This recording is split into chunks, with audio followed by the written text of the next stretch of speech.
Hello po, Fire Sign, Aries, Leo, and Sagittarius.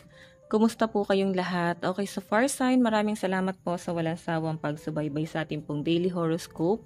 And kung ikaw ay bago pa lang sa ating channel, mag-subscribe na po kayo. And i-click mo na rin yung ating notification bell para lagi kang updated sa ating mga bagong upload. Okay, so Fire Sign, tignan po natin. Ano ba yung focus ng energy mo ngayon? Ano po focus ng energy ni Fire Sign, Aries, Leo, Sagittarius?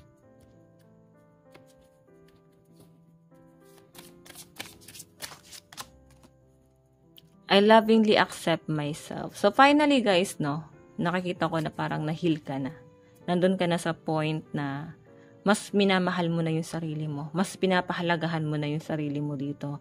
Kumbaga wala na kayong pake sa mga negative energy sa paligid nyo. And mas maganda yun guys kasi kung mas pinapahalagahan mo yung sarili mo, mas mataas ang potential na hindi ka makaka-absorb ng mga negativity galing sa ibang tao or hindi mo ma-absorb yung negative energy nila. So, nakikita ko dito guys, mas malinaw, no?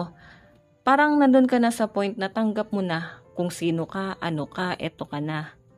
Tinanggap mo na ng buo sa sarili mo. Okay? Pwedeng calling sa inyo. Tinanggap mo na siya guys ng buo.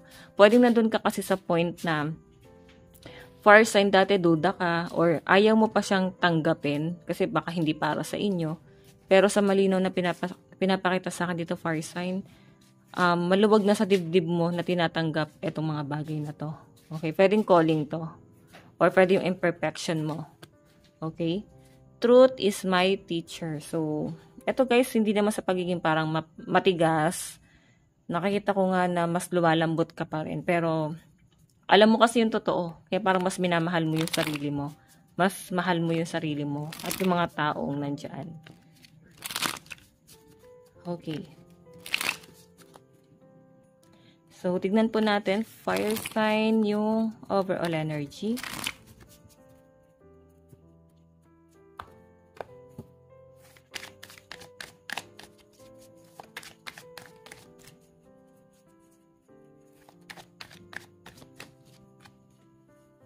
Okay. Triumph.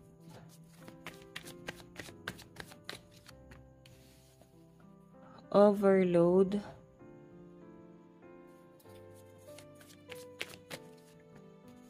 Stop.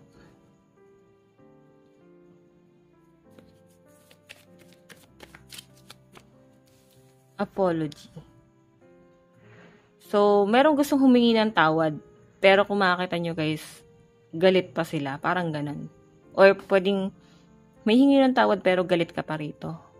Or pwedeng, basta kung sino man to guys, pwedeng ikaw yung hihingi ng tawad pero wag nyo guys gawin. Kasi parang galit pa sila, no?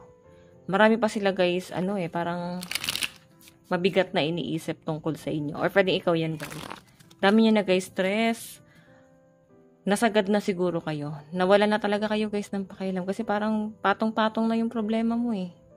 Okay? So, kung makita nyo guys, kahit na parang bang nagtutulong-tulong na tong problema na to, yung mga tao nagagalit sa inyo, course ka, kahit magtulong-tulong sila dyan guys, nakukuha mo pa rin yung success. Kaya nga guys, nakakaingitan ka.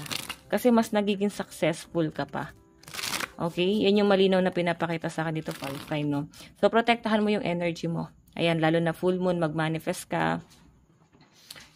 Hanggat maaari, bumili ka ng mga protection, mag-salt bath ka. Okay, so grabe guys yung pag-iisip talaga sa inyo na tong taong to. Siguro nagkaroon na guys ng kapatawaran. Wala nang galit. Nandun na lang yung parang pag-overthink. Pero sinasabi kasi dyan guys, kaya may stop dito. Siguro mas maganda na pahupain mo na yung tension. Okay? Yun yung sinasabi dyan. Pahupain mo na yung tension, wag nang makapagsabayan, ganyan. So guys, ayan. Success kasi to. Okay, so tignan pa natin guys. Ayan, so lucky number ng mga fire sign, 19, 67, 12, and 71.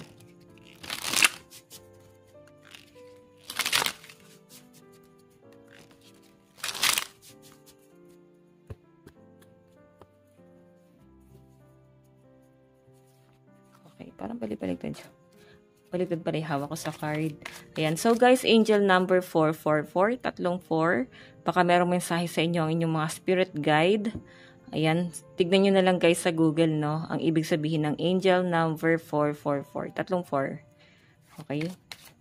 Baka masyado yung pag-overthink mo ngayon. Nakikita ko na pinoprotektahan ka ng mga, mga gabay mo. So, siguro nandun ka sa wala ka masyado doon sa direction mo. Kaya ang pinapakita dyan, fire sign.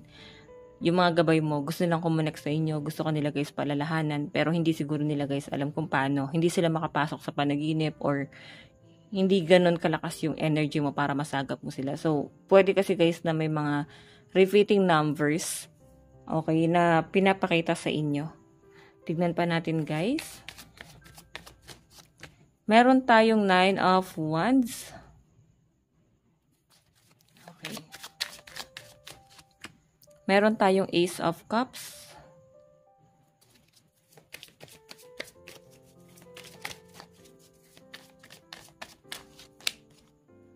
Three of Wands. Collaboration to guys, oh. May umaakit sa inyo. Okay, ayan, oh. Mag-ingat ka sa mga papanlinlang. Fire sign. Kasi kung makita mo, Ace of Pentacles to. Okay, mag-ingat ka sa mga mapanlinlang na tao. Ayun, oh, inaakit ka nila. Dinadaan ka nila sa guys sa mabubuting salita. Magagandang, ginagawa nilang, magagandang pinapakita sa inyo, pakikitungo sa inyo. So, gusto nila guys ng collaboration. Pwede nang kumukuha lang sila guys ng idea sa inyo, fire sign. Pero kung makita nyo guys, yung intention talaga nila guys is Ace of Pentacles. Meron silang gustong makuha sa inyo or maging katulad mo. Hindi ka man nila guys kayang higitan, at least pantayan. Yun yung nasasagap ko guys. So, sabi ko nga guys, una pa lang ng reading, protektahan mo yung energy mo kasi maraming inggit din sa inyo. Ayun, maraming natitempt sa yaman mo or sa blessing na dumarating sa inyo. Maraming naiinggit doon sa blessing na yun, guys. Ayun, at hindi ng disappointment nila. Gusto ko nila, guys, hilahin pababa. Okay? Tignan pa natin, guys, ano naman ang inyong advice. Okay, advice. Okay, may nahalo pa. Wait lang, guys, no? Okay.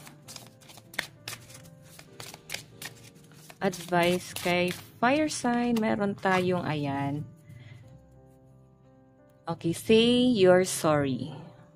Okay, so kapatawaran to guys na walang masama na manghingi ng sorry, lalo na kung ikaw yung nakagawa ng kasalanan. Kung wala naman guys kayong kasalanan, magpakumbaba na lang po kayo.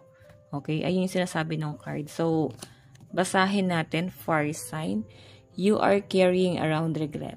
Diba? Is there a relationship that needs healing but you just don't know what to say?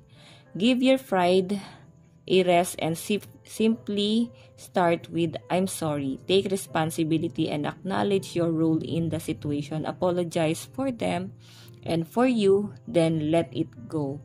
And be very proud of yourself. Making amends isn't easy, but it's a huge lift forward on your spiritual path. Bravo.